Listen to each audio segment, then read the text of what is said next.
Early support came about in the Vale last July. We were approached by Kim Bevan from Early Support, who was looking at local authorities taking up some funding opportunities to develop projects within their areas. Sometimes parents feel quite isolated when they have a child with a disability or a special educational need. We understand that there are a lot of parents are not afraid to play with their children, but perhaps don't know how to get involved. So by providing some early support and the Sense of Play project to parents, it was a way of introducing play opportunities to their children in their own environment, and this way it enabled parents to sort of work with the children. They may feel more comfortable, they're adapted to their own environment, and also sometimes children can get particularly unwell or are not sort of able to move out of the house. So therefore, if they stay within the environment, it's easier for them sometimes. A Sense of Play is a 6-week programme of support which enables parents and carers and wider family members to discover new play opportunities for their children. Lots of parents are very able and capable of providing play opportunities, but unsure when they've got a child with special needs in the way to do it, and are quite surprised then at the easy ways they can do it and that they have got the knowledge and skills to carry it through. With blue spaghetti. Shall we turn the page? Oh, there's a blue tractor here as well, Tilly. 1, 2 tractors. What have we got? Flowers. Where's the flowers? Good girl. Yeah, well done. Soft. I picked up sort of the main themes of what I've done in Flying Start and working with families, the importance of building up a good relationship with families. Because of this, the nature of this project and it being a pilot, we only had 6 weeks with the families rather than 12, so we were more time limited than normal. So it was important to get in and be able to start things quickly, but at the same time understanding that we still had to build up a relationship with the families and work with them closely in order to get good outcomes. What's that? What have you got? You had these in your sensory den, didn't you? Ooh, what you got? Ooh. We looked at, because it was time limited, we looked at doing 6 sessions. We then looked at the sorts of equipment and toys we've used with children before. We had lots of sensory toys, so lots of light toys, lots of noisy toys, interactive toys, and added sort of stimulus, so using puppets as well as storybooks, and having storybooks where there were textured and noises and touchy-feely, so you could get so much more from the activity. And it also helped cover the wide range of disabilities that we were likely to encounter. I've got the 5 little duck sack, we've got the voile in there, and the ducks go in as well. So if we add the 5 little ducks puppet, it could be used for the ride. Idea. And the rainmaker is quite nice because it sounds like the rain on the I think water. there's a big perception that if you have a child with a special educational need or disability, you need expensive sensory equipment in order for them to develop. But in fact, what Ginny and Joe have done, have purchased everyday resources from any shops really, and, you know, pound shops, to buy equipment to put in with these boxes. And it's a way of showing parents that it can be an inexpensive way of supporting play activities with your children. So it was important for us to get this across to parents that it's not expensive and you can do this on a budget. Would you like cornflakes? Please? Yeah? Tilly, ready? Oh, are they scrunchy, Tilly? Good girl. Wow. You grab some more. Hey. Is that fun, Tilly? Is that good fun? Because I've worked, started quite a number of years ago now, but started to work with more and more children with special needs, then started up the group for children with special needs. So I had a good understanding of what parents go through who have got a child with disabilities, and specifically in that area, sort of the challenges they face. Give it quite a firm bang on the floor. Yeah. Look at that.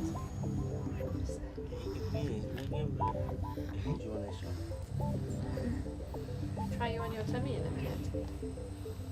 As part of the package that was developed by the partnership group, we developed a training programme, and it enabled professionals, childminders, playgroup leaders to come along and actually see the kits and have a look at what we were providing to different families. Where is he? Where's Leo?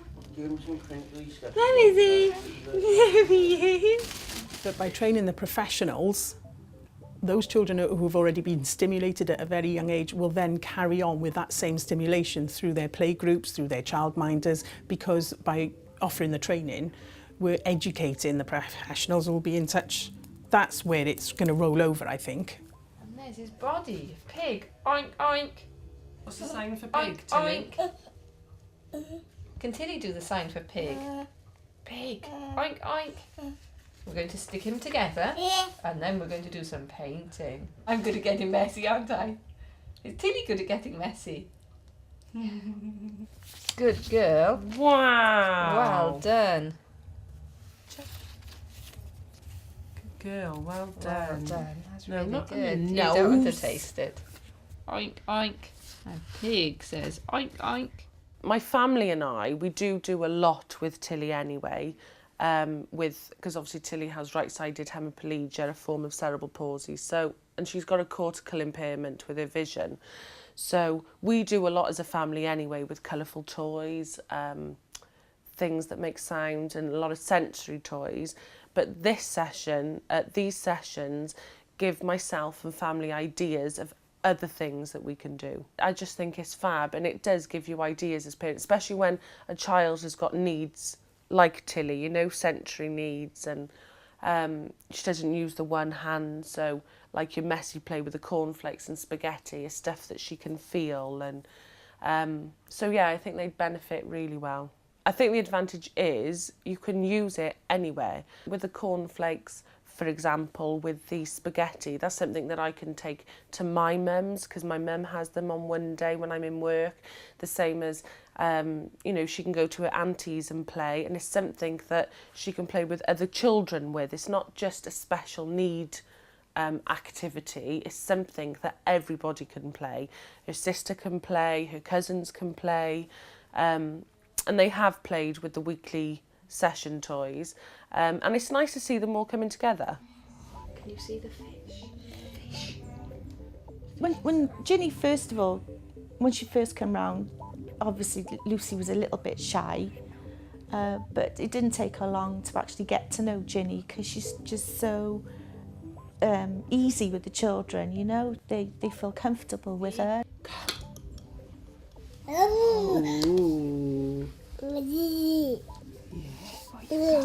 There was one piece of equipment she actually brought in, which was a pop-up tent, looked like a circus tent, and we had like a silver foil in there because Lucy likes the crunchy sounds and the stimulating balls, the ones that light up.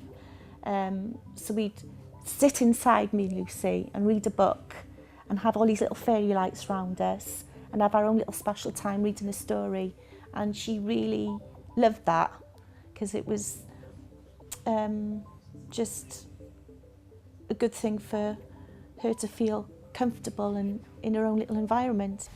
Well, we're still learning at the minute, and it's good that Ginny comes out to teach us different things to do with Leo, because he'll progress him more than... Sometimes we feel it's so constricted of what we can do with him, because he's only 8 months old, 9 months old, that we don't really know what to do with him, do we? To keep him entertained. But with these sessions, We'd be learning more now, isn't there? isn't it? Where's his rattle? Because he can only hold his rattle in his hand. His little rattle. David's next week. Oh, St. David. I know it's St. Special boy. Mwah. David. That's Shake really it with good. Dad. Yeah. So we got better toys, lights, sensory stuff. Yeah. It helps as well, because every week the stuff that we do in that week, we get to keep the stuff for a week. and then it's just good Every to play day with them, to innit? learn more and more different things. Vocalises back when talking to making own sounds, especially to familiar adult and when a similar smiling face is used. He will have a little Especially when I'm going ga ga ga ga and he goes, you've achieved that one too! Yeah. Very clever boy. I have a section where I do a running record on what the child has done and how they've achieved in the session, and we look for the very little things and little positives as well. So even if the child is really poorly, there's a lot of positives you can find from that. When I then read that back to the parents, it shows them how much their child has achieved in the session, rather than just finishing the session saying, right, I'll be back next week at the same time. It's been running now for the past 5 months, and really from the feedback we've been having from parents is that please can we have more sessions. It's gone down so well with families. They've really taken an interest in it. It's excelled expectations at all levels.